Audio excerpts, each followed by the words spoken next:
আসসালামু আলাইকুম। আজকে নতুন একটি জায়গা ঘুরতে গিয়েছিলাম।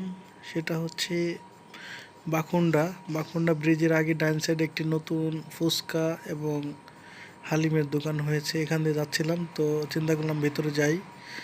যাওয়ার পরবর্তী টাইমে দেখলাম যে মোটামুটি খুব সুন্দর একটা ওরা ব্যবস্থা করছে, জায়গা ডেকোরেশন করছে, ভালোই লাগছিল।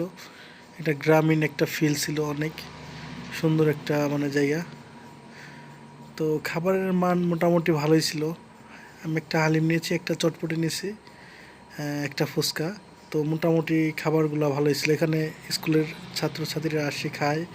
এটা বাখন্ডা স্কুলের পাশেই, যেই কারণে এখানে স্টুডেন্ট আসে, ওরা এসে এখানে বেশিরভাগ টাইম এক্সপেন্ড করে।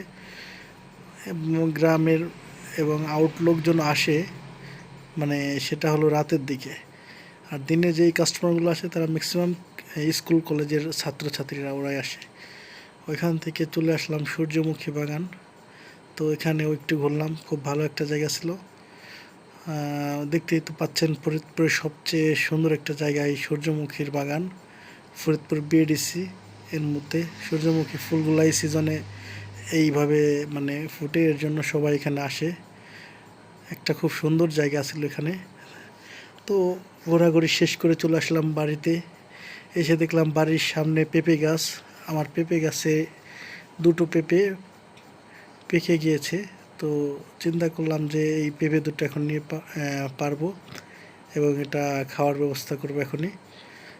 যেই কথা সেই কাজ। দেখুন, হলুদ হয়ে গেছে পেকে, খুব সুন্দর ছিল। সবাই আমার চ্যানেলটিকে দেখবেন এবং লাইক, কমেন্ট এবং শেয়ার করবেন। আসসালামু